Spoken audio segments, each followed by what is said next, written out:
They never tell you the truth about ATM repair, not the real truth. They'll say it's just a job. Fixing cash dispensers, swapping out broken screens, updating software. Routine work. But they never mention the things that move inside the machines. They don't tell you what happens when you hear a whisper from the cash slot. When something wet and warm drips down from the bill feeder onto your hands. They never warn you about the eyes.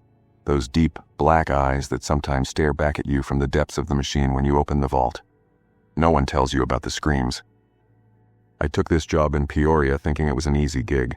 Good pay, late hours, and a company van.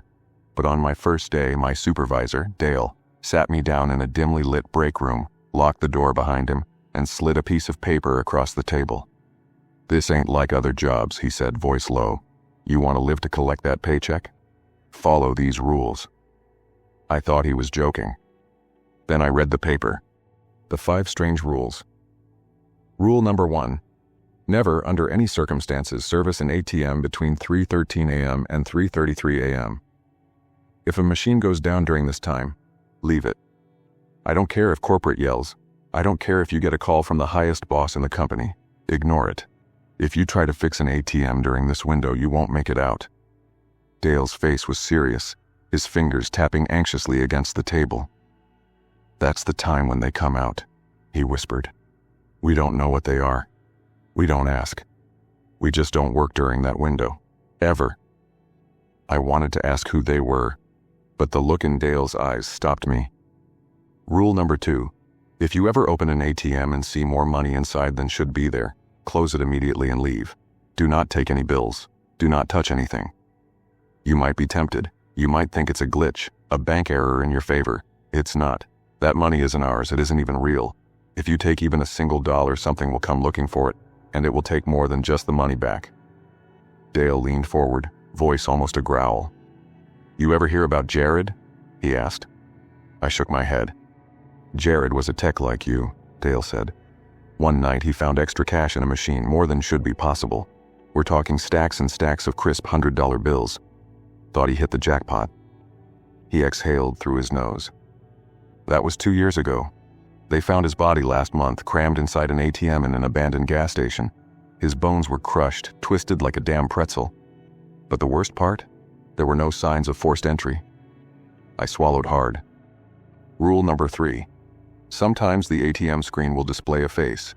Do not look at it for more than 5 seconds. Most of the time it'll be static, a reflection, maybe even a distorted ad. But if you ever see a face staring at you, especially one that doesn't blink, count to 5. If it doesn't disappear, shut the machine and leave immediately. Do not acknowledge it. Do not speak to it. And for the love of God, do not let it know your name. Dale's hands were shaking now. Last year, a guy named Rick saw the face.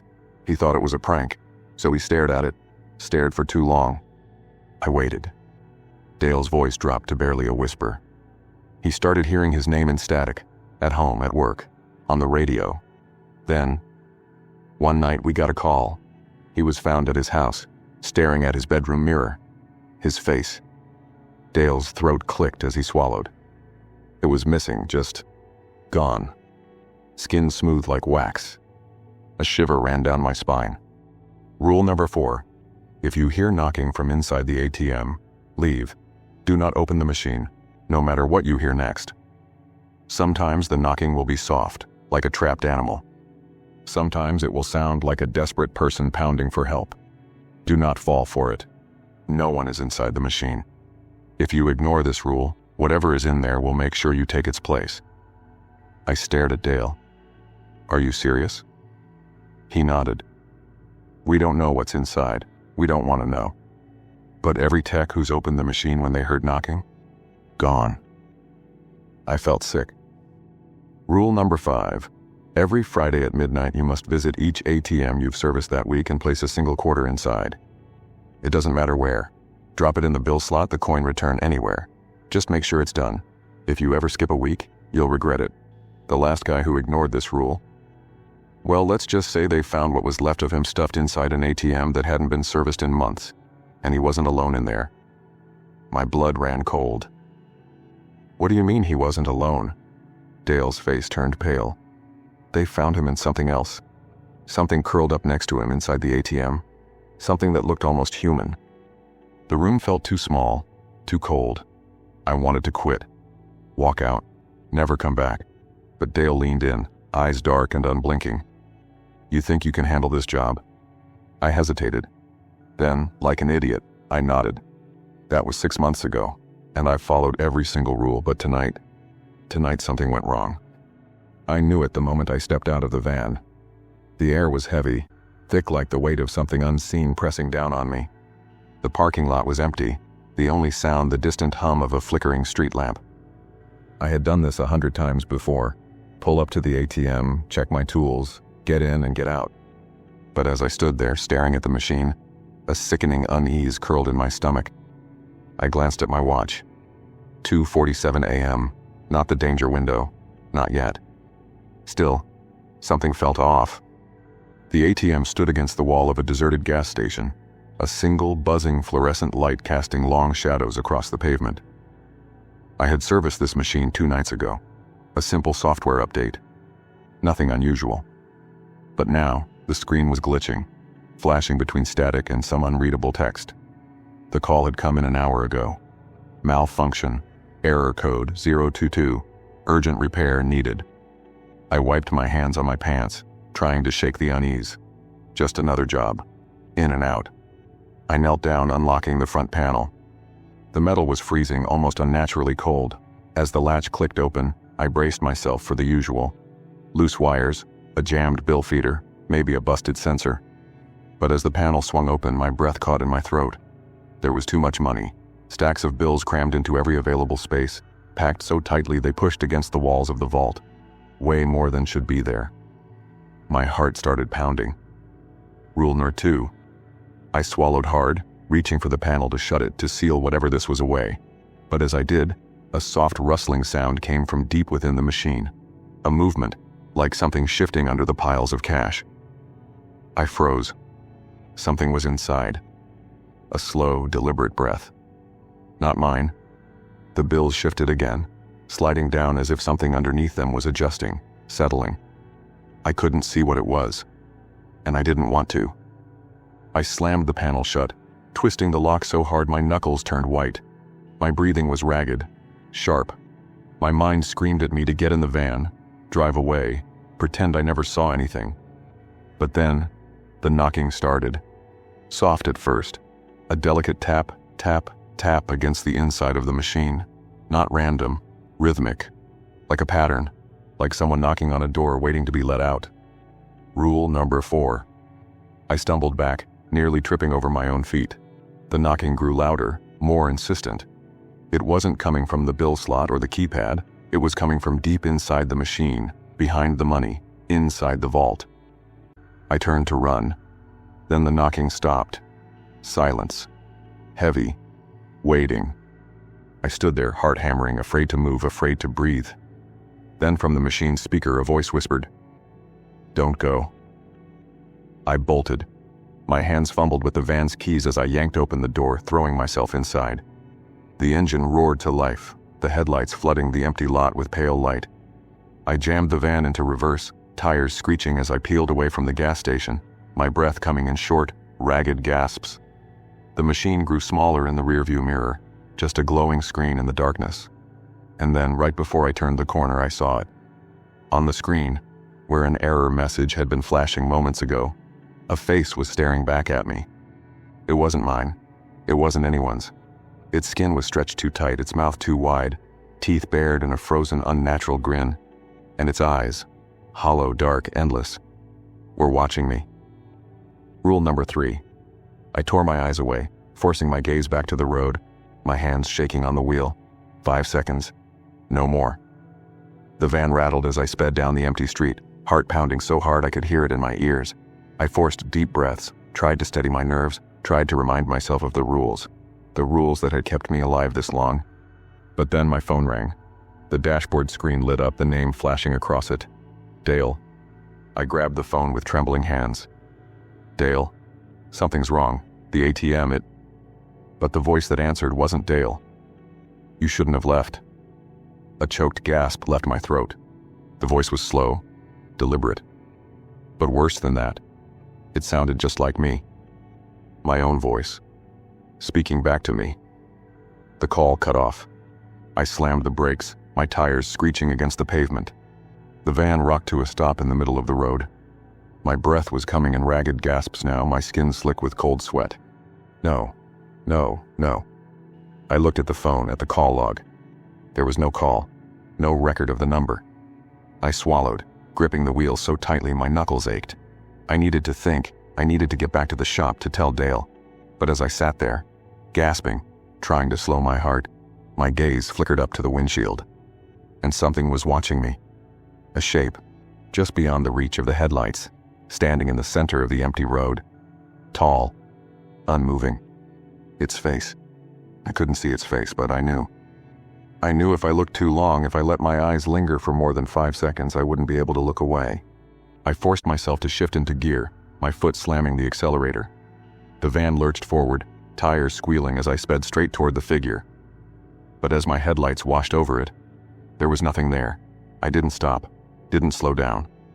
I drove through the empty streets like something was breathing down my neck, like if I so much as glanced in the rearview mirror, I'd see something sitting in the back seat, grinning at me. The shop. I needed to get back to the shop. The quarters. Had I forgotten to place the quarters? A sinking dread filled my chest. I tried to remember. Had I placed one in that machine last Friday? I didn't know. And that's when the van's radio crackled to life. A voice, static-laced and warping. You forgot. I didn't check the back seat. I just kept driving. The voice on the radio lingered, stretching out into static, warping in and out like something struggling to push through. My knuckles ached from gripping the wheel, my breath coming in short, uneven gasps. The shop was only a few miles away, but every second felt like an eternity, like the air inside the van was thickening, pressing against my chest. You forgot. The voice repeated, softer this time, like it was inside the van now. I clenched my teeth, forcing my eyes to stay forward. The last thing I was going to do was look in the rearview mirror. I could feel it. Something was back there, sitting in the darkness just inches behind me, watching. The van's engine roared as I pressed the gas harder, the tires screeching against the pavement. Streetlights flickered as I passed, their glow barely piercing the shadows that stretched out across the road. The shop. Just get to the shop. Then, a cold breath against my neck. Slow, deliberate. Not the wind, not my imagination. Something breathing right behind my ear. My entire body locked up, my hands, my arms, my legs, every muscle screaming at me to move, to do something. But I didn't. I couldn't. Because deep inside I knew, if I acknowledged it, if I so much as flinched, it would know I knew, and then it would take me. The van hit a pothole, jolting me forward. The breath vanished, the static on the radio cut out, replaced by a low hum, and then I saw it, the shop, finally, at the end of the road. I didn't slow down, didn't check the mirror. I just turned into the parking lot, tires screeching as I slammed on the brakes. The van shuddered to a stop just outside the garage doors, and before I could second-guess myself, I threw it in park and lunged for the door. As I stumbled out, the weight of the night pressed in around me, the silence unnatural, wrong. I turned to slam the door shut, and in the window I saw it, a shape, sitting in the driver's seat where I had just been. It wasn't moving. It wasn't me. I didn't stay to look. I bolted for the garage door, fumbling with my keys, my hands shaking so badly I could barely fit the key into the lock. Behind me, I heard the van door creak open. Footsteps. Slow. Coming toward me. The lock finally turned. I yanked the door open and threw myself inside, slamming it shut behind me. My breath was ragged, my chest heaving as I staggered backward, my fingers still gripping the key so tightly it dug into my skin. Silence. I stood there, heart pounding, waiting. Nothing. I forced myself to take a step forward, then another. The garage was dimly lit, the overhead fluorescents buzzing softly. Dale's office was just ahead. He'd know what to do. But as I reached for the door handle, the phone on the wall rang. The shrill sound cut through the stillness, echoing through the empty shop.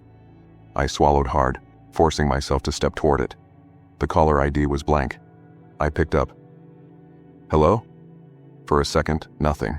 Just a low, crackling static. Then, my own voice. You left me outside. I dropped the phone. It clattered against the wall, the dial tone screeching through the receiver. My stomach twisted. I needed to find Dale. Now. I pushed open his office door and froze. The room was dark, the blinds drawn shut. The only light came from Dale's computer screen, its glow casting strange shadows along the walls. But Dale wasn't in his chair. He was standing in the corner, facing the wall. A chill ran through me. Dale? He didn't move. I took a hesitant step forward. Hey man, something's wrong. The ATM, Shh. His voice was sharp, urgent. Don't turn on the lights, he whispered. Don't move. Don't speak. I stopped breathing. From somewhere behind me I heard a slow, deliberate knocking. Soft, gentle, coming from inside the office. No, that was impossible. There was no ATM in here. And his eyes were gone. Just empty, gaping sockets where they should have been. A twisted smile stretched across his lips. You forgot the quarter, didn't you? My stomach dropped. My skin turned ice cold. I stumbled back, nearly tripping over my own feet. My breath came in ragged, panicked gasps. Dale took a step forward, his movements wrong, like a marionette with tangled strings. Then the knocking stopped, and the drawer slid open. My entire body locked up. I didn't want to look, I didn't want to see. But I did. Inside the drawer was a single folded piece of paper. I forced myself to reach for it, my fingers trembling. The paper was damp, warm. I unfolded it. There were only 4 words, scrawled in my own handwriting. It's already inside you. A breath, right against my ear. You forgot. The lights flickered, and then everything went black. A thick, suffocating darkness swallowed me whole. The air turned wrong, too dense, pressing against my skin, seeping into my lungs like something alive. The silence was worse than the dark, a vacuum so absolute that even the sound of my own breath felt muted, distant. Then, a whisper. Soft. Close. You forgot. Something brushed against my arm. Fingers. Cold, thin fingers. Not mine. I jerked away, my body slamming into the desk behind me.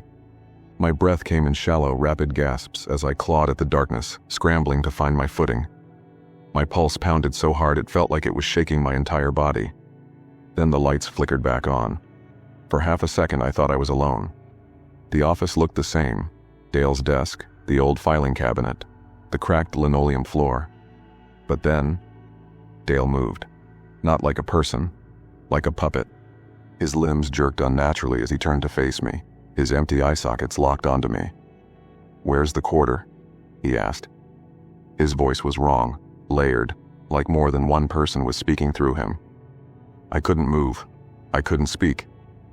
My mouth opened, but nothing came out. Dale lurched forward. Where's the quarter? He repeated. His lips curled into something that might have been a grin, but it was stretched too wide, too tight. I took a step back. The drawer, the note, my own handwriting. It's already inside you. I reached into my pocket, fingers shaking. The quarters. I always kept spares. But as I fumbled through my pocket, my stomach dropped. They were gone. Dale. My voice cracked. He took another step forward. Where's the quarter? Then from inside his mouth I heard it. A slow, deliberate knocking. From deep inside his throat. My entire body locked up. My instincts screamed at me to run, to do anything but stand there. But I couldn't. My legs felt cemented to the floor. Dale's head tilted. His mouth opened wider, too wide. And then I saw it. Inside his throat, past his teeth, something was moving, shifting, like fingers pressing against the inside of his skin. I did the only thing I could do. I ran. I shoved past him, nearly tripping over the chair as I bolted out of the office. The moment my feet hit the concrete floor of the garage, I heard it. Footsteps behind me, not running, following. The shop door was still unlocked. My hands fumbled for the handle, yanking it open so hard it nearly tore off the hinges. I didn't look back. I couldn't. The parking lot was dead silent. The van sat where I'd left it, the driver's side door still open. Something was standing next to it. Tall, still, waiting. I didn't slow down. I didn't think. I just sprinted past it, refusing to let my eyes focus on its face. 5 seconds. No more. Rule number 3. I threw myself into the van and slammed the door shut. My hands trembled as I jammed the key into the ignition, the engine roaring to life. I was about to floor it. Then I heard the knocking. Not from the outside, from inside the van, the glove compartment. A slow, deliberate tap, tap, tap. I couldn't breathe. I knew the rule. Rule number 4. I knew what I had to do. Leave. But I couldn't move. My body was frozen. Another knock. Louder this time. Then, the compartment door slid open on its own. My stomach twisted. The air inside the van turned ice cold. Inside the glove compartment was a single quarter. Not one of mine. Old. Tarnished. And underneath it, a note. Scrawled in the same handwriting as before. Put it back. A sharp, stabbing pain shot through my chest. I gasped, clutching at my ribs. It felt like something was inside me, shifting, crawling under my skin. I knew what it meant. I had to go back. I had to put the quarter back. A slow creaking sound filled the van. The passenger door was opening, a foot, pale, stepping inside. I slammed the van into reverse, tires screeching as I whipped it around, speeding out of the lot like hell itself was on my heels. My hands were slick with sweat, my breaths ragged. The quarter was still sitting in the open glove compartment.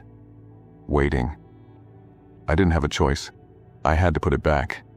I reached for my phone, my fingers trembling as I dialed the number. Dale's number. It rang once, twice. Then, a voice picked up. But it wasn't Dale. You took something that wasn't yours. The voice was slow, distorted, not human. Come back. The line went dead. The pain in my chest grew sharper. My vision blurred. I pressed harder on the gas. The ATM was still at the gas station, waiting. And something inside me was waiting too. Something that wasn't supposed to be there. Something that was knocking from the inside. The knocking inside my chest was growing stronger. Each thud vibrated through my ribcage, an unnatural rhythm that wasn't my heartbeat. It wasn't just inside me. It was trying to get out. My fingers were slick with sweat as I gripped the steering wheel, my knuckles turning white. The highway stretched ahead, dark and empty, except for the lone streetlights casting flickering halos of orange. The gas station was still miles away. I didn't know if I could make it. The pain in my chest tightened, spreading like cold fingers wrapping around my lungs. I gasped, sucking in a sharp breath, but it felt wrong. Like my body wasn't working the way it was supposed to. Then, the quarter moved. It slid across the open glove compartment on its own, scraping against the plastic. My stomach twisted. I felt it watching me. I shouldn't have looked. But I did. The quarter had flipped heads up, except the face wasn't that of any president. It was Dale. His hollowed-out eyes staring back at me. I slammed my foot on the gas. The speedometer needle jumped past 80. The road blurred beneath me, my vision swimming as the pain inside my chest clawed its way up my throat. Then, the van's radio turned on by itself. A whispering voice, distorted, layered, wrong. Put it back. The quarter slid closer to me, like it was moving on its own. Put it back. I reached for it, hand trembling. But the moment my fingers touched the cold metal, my vision shattered. For a split second, I wasn't in the van anymore. I was inside the ATM. The world was tight, suffocating. I could see through the screen, looking out instead of in. The gas station, the rows of fuel pumps, the neon glow of the convenience store's sign. And standing there right in front of the ATM was me. Except, it wasn't me. The thing wearing my face smiled. My own reflection tilted its head, then raised a hand and knocked against the ATM screen. Once, twice, 3 times. I snapped back into my body so fast that I nearly lost control of the van. My hands jerked the wheel, tires screeching as I swerved back into my lane. The gas station was right ahead. I hit the brakes, the van skidding to a stop in the empty lot. My breath came in short, ragged gasps as I fumbled with the door handle. My whole body felt wrong, like I wasn't alone inside my skin anymore. I staggered out of the van, my legs barely holding me up. The gas station was eerily silent. The overhead lights buzzed, flickering slightly. The ATM stood against the wall, waiting. The moment I stepped toward it, my ears popped. The air turned thicker, heavier. My vision blurred at the edges. Something inside the machine moved. A faint shuffling sound, like something adjusting itself. The screen flickered. My reflection stared back at me, except it wasn't my reflection. The thing inside the screen grinned. I tore my gaze away. Rule number 3. No more than 5 seconds. My fingers shook as I reached into my pocket. The quarter felt ice cold against my skin, almost like it was alive. I stepped closer, my breath fogging against the ATM's glass. I hesitated. Then, I dropped the quarter inside. The moment it disappeared into the slot, the world lurched. A deep, guttural screech tore through the air, like metal grinding against metal. The ATM shook. The ground rumbled beneath me. The screen flickered violently. Then, silence. The screen went black. The air suddenly felt lighter. My chest no longer ached. The knocking inside me was gone. I stepped back, my heart pounding against my ribs. The ATM stood perfectly still as if nothing had happened, but then the machine spat something out. A receipt. I stared at it for a long moment before reaching out, my fingers hesitating before pulling it free. There were only 2 words printed on it. Not enough. Cold fear spiked through me. I backed away slowly, my body tense, every muscle screaming at me to run. Then, the ATM knocked, 3 times, from the inside. I bolted. I didn't stop until I was back in the van, slamming the door shut and throwing it into reverse. My hands were shaking violently as I peeled out of the lot, the gas station disappearing in my rearview mirror. The knocking didn't stop. I could still hear it. Not from the van, not from the ATM, from inside me. Deep in my chest, beneath my ribs, something was still there, and it was knocking to get out. It wasn't in my head. It wasn't an illusion. It was real. A slow, deliberate thump-thump from behind my ribs, like something trapped inside my chest was trying to be let out. I gripped the steering wheel so tight my knuckles turned white. My breathing came in ragged gasps. The van's headlights sliced through the empty road, illuminating nothing but the cracked asphalt ahead. The gas station was miles behind me, but I couldn't shake the feeling that something had followed me. I swallowed hard, my throat dry as sandpaper. Then, the knocking changed. It wasn't coming from my chest anymore. It was coming from the passenger seat. I didn't look. I couldn't. My whole body went rigid, every muscle screaming at me to turn my head, but I knew better. Rule number 3. I knew what was sitting beside me. I could feel its presence. A weight pressing against the seat, shifting slightly, the leather creaking under its unnatural form. The air grew colder, thick with the scent of damp earth and something rotten. It knocked again. Slow, deliberate, the same way I had heard it inside the ATM. My fingers trembled as I gripped the wheel tighter. I forced my eyes straight ahead. Don't look. Don't look. Don't look. Then, a whisper. Not enough. The words slid through the van like an icy wind, curling around me, inside me. My stomach clenched.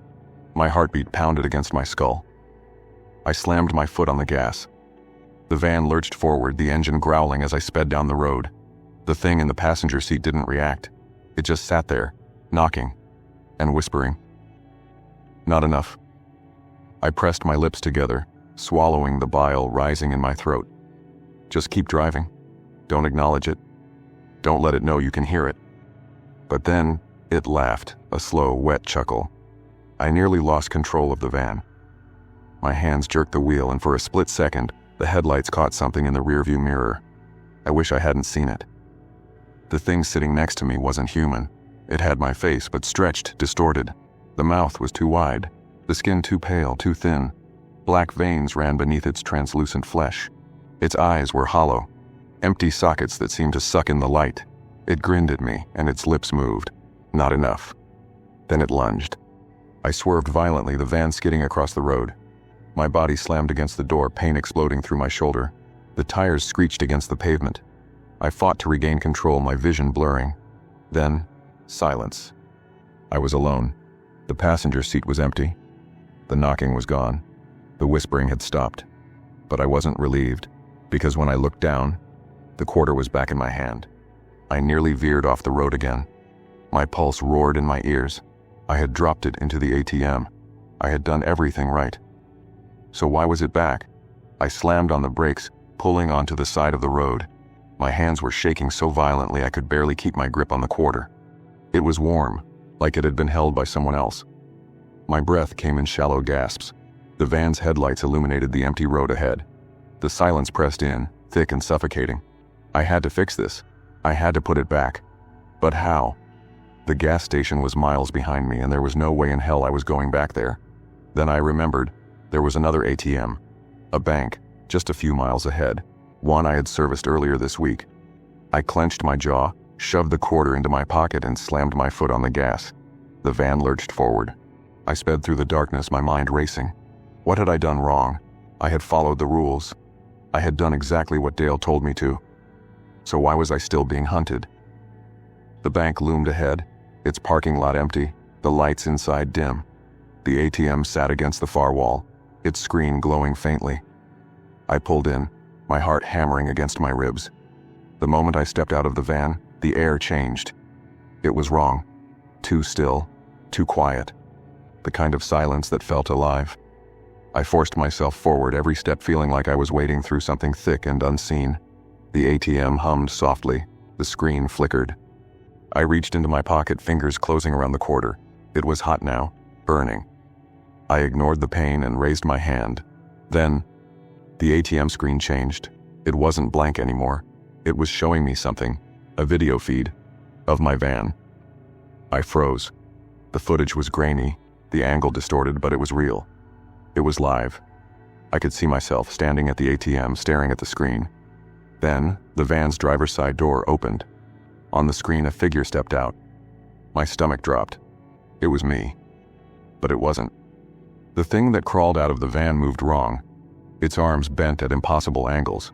Its neck cracked as it twisted unnaturally. Then it turned its head toward me. I looked away immediately. My hands shook violently as I shoved the quarter into the ATM. My breath hitched. Please, God, let this work. The ATM shuddered. The screen flickered violently, static screeching through the speakers. The air around me turned thick, suffocating. Then, the whispering returned. Not enough. My chest tightened. The ATM screen went black. The knocking started again. But this time, it was coming from the van, hard, violent, insistent. It wasn't the slow, rhythmic tapping I had heard before. This was different, urgent, desperate, hungry. I turned my head just slightly, just enough to see the van through the corner of my eye. The driver's side door was still open, but I hadn't opened it. I knew I hadn't. The knocking continued, pounding. Something inside the van wanted out. No. Something inside the van wanted me to let it out. My breathing came in quick, panicked gasps. I couldn't move. My legs felt frozen, my arms locked at my sides. The ATM screen remained dark, the machine humming softly, like it was waiting for something. Then, the knocking stopped. The silence that followed was worse. I stood there, unmoving, ears straining. My skin prickled with a cold, unnatural awareness, like the very air around me was watching. Then a sound, slow, deliberate footsteps, coming from the van. I felt something shift behind me, a presence. It was subtle, like a whisper against my spine, like the moment before lightning strikes. I clenched my jaw. Do not turn around. I didn't need to see it. I knew what it was. It had crawled out of the van. It had the same shape as me, the same face. But it wasn't me. I squeezed my eyes shut, my fingers twitching at my sides. Think. Think. Think. I had followed the rules. I had placed the quarter in the ATM, so why wasn't it working? The air around me thickened. The scent of something rotting curled in my nostrils. Then, a whisper. Not enough. The words slithered through the air, curling into my ears like fingers pressing into my skull. I clenched my fists. No. No, I wasn't going to let it take me. I wasn't going to let it become me. My pulse roared in my ears. My breath came in short, shallow bursts. I forced my feet to move slow and steady. Not towards the van. Not towards the thing that had crawled out of it, but towards the ATM. I swallowed hard, my throat raw. My hand trembled as I reached towards the screen. The glass was cold beneath my fingers. I didn't know what I was doing. I didn't know if this would work, but I had to try.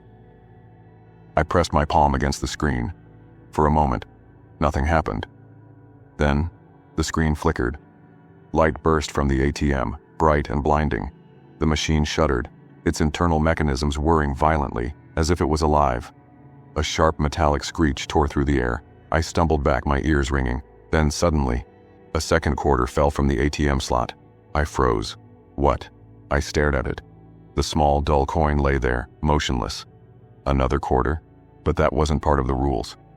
I swallowed hard, my mouth dry as dust. My mind raced. The rules had never said what to do if this happened. A cold whisper crawled up my spine. Not enough. My stomach twisted into knots. I had one choice. I had to place the second quarter. My fingers trembled as I reached down, picking up the warm, metallic object. It felt heavier than it should have. Like something inside it was watching me. I swallowed my fear and slid it into the ATM slot. The moment the quarter disappeared, the machine groaned. The lights inside flickered violently, and a deep, guttural roar erupted from within. The air shifted. The presence behind me lurched. I felt it, a violent, unnatural pull, like something was being dragged away. The thing behind me screamed, a hollow, distorted wail, like a voice being ripped apart. I kept my eyes shut. I didn't want to see what was happening. I didn't want to see where it was going. Then, silence. The air returned to normal. The weight behind me was gone. I forced myself to open my eyes. The ATM screen was blank. The machine sat still and lifeless. I turned. The van door was closed. There was no sign of the thing that had come out of it. I swallowed the bile in my throat, my body shaking violently. I staggered back to the van, my fingers fumbling as I yanked the door open and climbed inside. I slammed the door shut, locking it. Then, for the first time in what felt like hours, I breathed. Shallow. Trembling. I had done it. I had followed the rules. The nightmare was over. I started the engine, gripping the steering wheel tight. I needed to get home. I needed to get as far away from this place as possible. As I pulled out of the parking lot, the ATM screen behind me flickered back to life. I didn't see it. But if I had, I would have noticed the screen displaying my face, and I would have seen it smiling. As I drove away, gripping the steering wheel so tight my knuckles turned white, I refused to look in the rearview mirror. I didn't want to see it. Didn't want to see if the ATM screen was still showing my face. Didn't want to see if that smile was still there. The highway stretched ahead, empty and dark, swallowed by a thick, suffocating fog. The streetlights flickered as I passed, their glow weak, like they were struggling against something unseen. The air felt heavy. Wrong. I was miles from that cursed ATM, but I still didn't feel safe. My skin itched with an unseen presence, like fingers tracing my spine. I needed to get home. I needed to lock my doors, close my curtains, and pretend tonight never happened. But the rules wouldn't let me forget.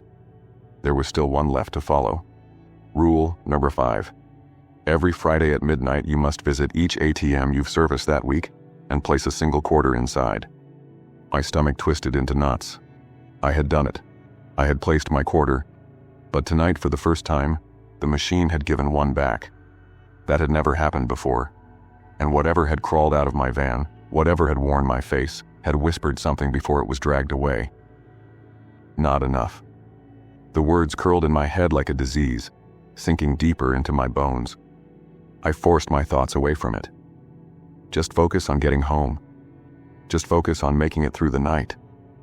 I turned onto my street. The houses were dark, silent. My driveway felt too long, the distance from the van to my front door stretching impossibly before me. I parked, killed the engine, and sat there gripping the steering wheel. The house was waiting, and something else was waiting too. I took a slow, shaky breath and opened the door. The second my foot hit the pavement, the air around me shifted. The night was too quiet, not a single cricket, not a whisper of wind. And then, a soft metallic clink. I froze. It came from behind me, inside the van. No, I wasn't going to look. I forced my feet to move. One step, then another, faster. The front door loomed before me. My hand shot out, gripping the doorknob. Then, another clink, closer. I shoved the key into the lock, my breath coming in short, sharp gasps. The door creaked open and I lunged inside, slamming it shut behind me. Darkness swallowed the room. My hands fumbled for the light switch, my fingers cold, clumsy.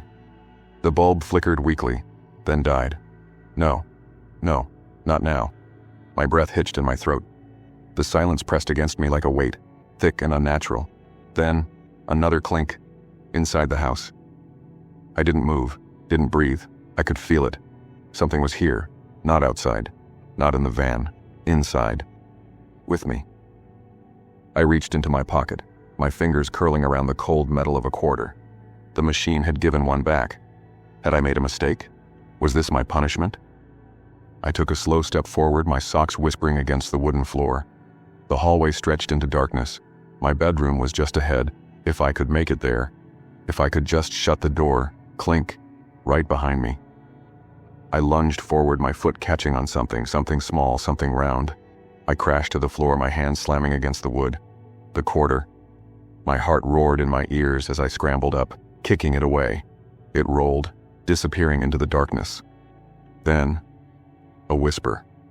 "You forgot one." My breath hitched. No, that wasn't possible. I had followed the rules. I had placed my quarter. The whisper came again. "You forgot one." And then, the knocking began. Not at the door, not at the windows. From inside my house, from inside the walls. The sound was wrong, not fists, not knuckles, fingertips, tapping, scratching. I staggered back, my legs weak, my body cold. The tapping grew louder, faster. It was coming from everywhere. The walls, the ceiling, the floor. Then, silence. And in that silence, the ATM screen flickered to life. Not here. Not in the bank. In my house. I turned, my stomach twisting into knots, and there it was. The ATM. Sitting in the darkness. Waiting. And on the screen, my face. Smiling. I staggered backward, my breath coming in sharp, panicked gasps. "You forgot one." The words crawled out of the screen, warping, twisting. The face on the screen shifted, contorting into something hollow, something unnatural, something that wasn't me anymore. I reached into my pocket, my fingers shaking. Another quarter. No.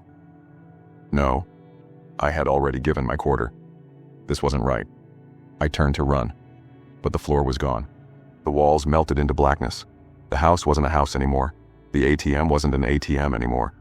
The world around me stretched, twisted, pulling me toward the machine, toward the screen, toward the smiling face that used to be mine. And as I fell into the darkness, the voice whispered one last time, "You forgot one."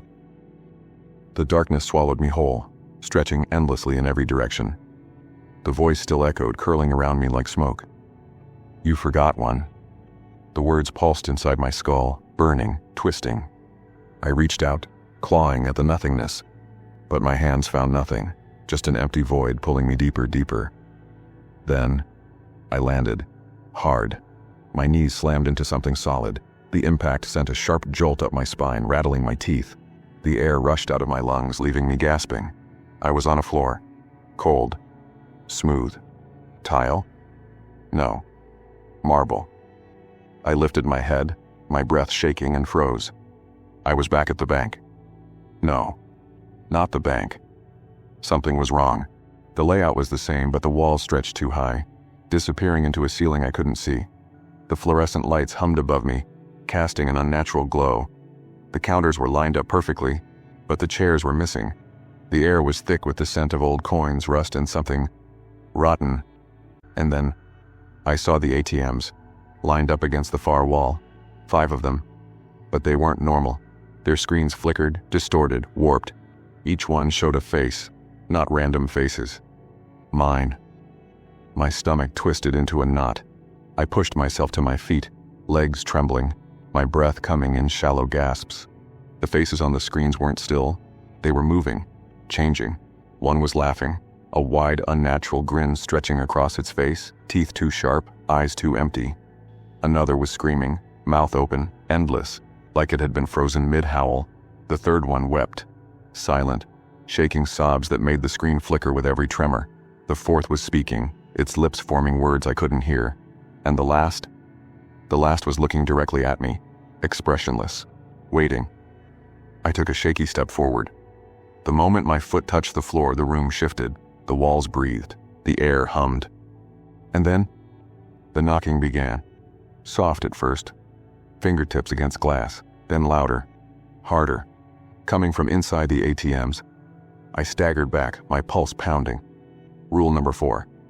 If you hear knocking from inside the ATM, leave. Do not open the machine no matter what you hear next. I turned. I needed to get out. But the door was gone. The walls had closed in, and the knocking, it was turning into pounding, fists hammering against metal. A voice slithered through the static. You forgot one. No, I didn't. I followed the rules. I placed the quarter. I did everything right. You forgot one. The voice came from all of them, the ATMs. The faces on the screens moved in sync, their lips twisting around the words. Then, the first machine opened, a slow metallic groan as the panel slid open. Inside, not wires, not cash, something else. A hand, too long, too pale. The fingers stretched out, reaching. Then the second ATM opened. Another hand, then the third, the fourth, the fifth. The hands emerged, gripping the edges of the machines, pulling something forward, something crawling out. They weren't bodies, not human, not really, just flesh. Twisting, merging. Their faces were mine, stitched together, mouths opening, eyes rolling, fingers twitching, too many. You forgot one. I ran. Nowhere to go, no door, no exit, just the ATMs and the hands. They reached for me. The air rippled, the lights flickered, and then the machines spoke in unison. Give it back. Something slammed into my chest. I hit the ground hard, pain exploding up my spine. My fingers scrambled at the floor, but the tiles shifted beneath me. Give it back. The hands were closer. The faces grinned. The machines were opening wider, revealing something deeper inside, something black, endless, hungry. The coins, the quarters. I reached into my pocket. There were more now, too many, hundreds, thousands. Heavy, cold, I threw them. The moment they hit the floor, the room screamed. The ATMs convulsed, their screens flashing, the faces distorting. The hands snapped back, the walls shuddered, the air rippled. And then, the floor collapsed. I was falling, again.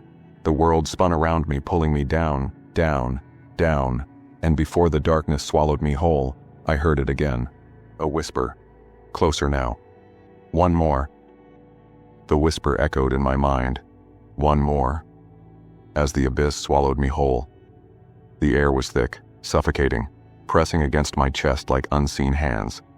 My screams were silent, lost in the void. I couldn't see, couldn't breathe, couldn't think. Just the endless descent into darkness. Then abruptly it stopped. I was standing. The transition was so sudden, so jarring that my knees buckled. I reached out, grasping for support, and my fingers met something cold and metallic. An ATM. But not just any ATM. The one from my first night on the job. The familiar crack on the lower left corner, the faint graffiti etched into its side. I was back where it all began. The street was eerily silent. No cars, no pedestrians, just an oppressive stillness that made my skin crawl. The streetlights flickered, casting elongated shadows that seemed to move on their own. The air was thick with the scent of ozone and something else, something rotten. I turned, trying to get my bearings, and froze. Across the street, another ATM, and another, and another. Lining the sidewalk, each identical to the last, stretching into the distance. Their screens were dark, but I could feel them watching me, their unseen eyes boring into my soul. A cold sweat broke out on my forehead. I reached into my pocket, fingers fumbling for the quarters. Rule number 5. Every Friday at midnight you must visit each ATM you've serviced that week and place a single quarter inside. But as I pulled them out, my heart sank. The quarters were melted, fused together into a grotesque lump of metal. Useless. Panic surged through me. I needed to get out, to find someone, anyone. I turned to run, but the street had changed. The once familiar buildings were now twisted, distorted, their windows like empty eye sockets staring down at me. The road beneath my feet felt unstable, as if it were breathing. A low hum filled the air, growing louder, more insistent. The ATM's screens flickered to life one by one, casting an unnatural glow. Faces appeared on them. Not just any faces, but mine. Each one contorted in expressions of agony, fear, rage. They began to speak in unison, their voices a distorted chorus. You broke the rules. I stumbled back, heart pounding. No, I whispered. I followed them. I did everything right. The faces twisted into grotesque smiles. Did you? Memories flooded back. The extra money in the machine, the knocking I ignored, the face on the screen I stared at for too long. The rules I thought I had followed meticulously, but had I? Doubt gnawed at my mind. The ground beneath me shuddered, cracks spiderwebbing outwards. From the fissures hands emerged, pale, elongated fingers grasping, reaching. I tried to move, but my feet were rooted to the spot. One of the hands grabbed my ankle, its grip cold and unyielding. I screamed, kicking at it, but more hands emerged, latching onto me. They began to pull, dragging me down into the abyss. One more, the chorus of my own voices chanted, growing louder, more frenzied. Desperation took hold. I reached into my pocket, fingers closing around the lump of melted quarters. With all my strength, I hurled it at the nearest ATM. The screen shattered, shards of glass raining down. The faces flickered, their expressions turning to shock. The hands recoiled, releasing me. I didn't hesitate. I ran, feet pounding against the unstable ground, dodging the grasping hands that still emerged from the cracks. The ATM screamed, a cacophony of rage and despair, but I didn't look back. Ahead, a light. Warm, inviting. I sprinted towards it, lungs burning, the world collapsing around me. Just as the darkness was about to consume me, I leapt and landed on solid ground. I was outside the bank, the early morning sun casting its golden glow. The street was bustling with life, cars honking, people chatting, the normalcy almost jarring. I looked around, heart still racing. The ATMs were there, ordinary and unassuming. No faces, no hands, just machines. Had it all been a hallucination, a nightmare? I felt a weight in my pocket and reached in. My fingers closed around a single pristine quarter. I pulled it out, staring at it. The familiar engraving, the cool metal against my skin. I turned it over and my breath caught. Etched into the surface, barely visible, were the words, "One more." I dropped the coin, watching as it rolled into a nearby storm drain, disappearing from sight. A shiver ran down my spine. I turned and walked away, vowing never to go near an ATM again. But as I passed a storefront, my reflection caught my eye. It wasn't mimicking me. It was smiling, wide, unnatural, and it mouthed two words I'll never forget. "You're next."